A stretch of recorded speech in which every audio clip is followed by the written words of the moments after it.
চিন্তা ভাবনা করে করে না বাড়িতে ভালোই লাগছিল না, তাই ওকে বললাম চলো ঘুরে আসি। তো দেখো আমার এই পাশেও পিছনে মাঠ, এই পাশেও পিছনে মাঠ, মধ্যিখান দিয়ে রাস্তা। সত্যি কথা, তুমি যদি ডিপ্রেশনের মধ্যে থাকো, চারিদিকে চিন্তা ভাবনা, নানান চিন্তা, তো এই সমস্ত জায়গায় চলে আসতে হবে। দেখো পুরো ফাঁকা মাঠ, চারিদিকে সবুজে ঘেরা, মধ্যিখান দিয়ে রাস্তা, দারুণ জায়গা। এটা হলো শুটিয়ারি ভিতর, বাজারের ভিতর দিয়ে সোজা চলে আসছে এই জায়গাটা।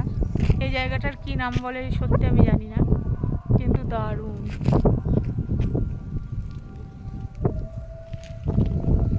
মন শান্তি করা জায়গা।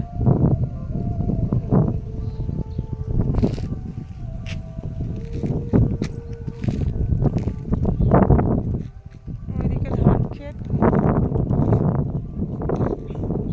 আর ওই দিকটা কলমি শাক হয়ে আছে, আর এদিকে জল উঠে গেছে, এটাই আরও আছে সব কিছু।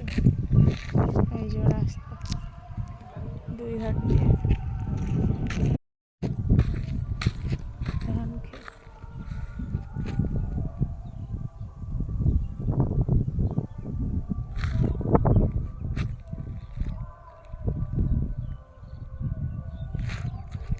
এই বিকালের টাইমে আসলে আরও ভালো হতো। আমরা এসেছি দুপুরবেলায়, এমন টাইমে এসেছি রোদ চারিদিকে, ওই জন্য আরও যেতে পারছি না। সত্যি খুব সুন্দর জায়গা, খুব সুন্দর, খুব ভালো জায়গা, দারুণ লাগছে। যেতেই তো ইচ্ছা করছে না, সামনে আরও আটকে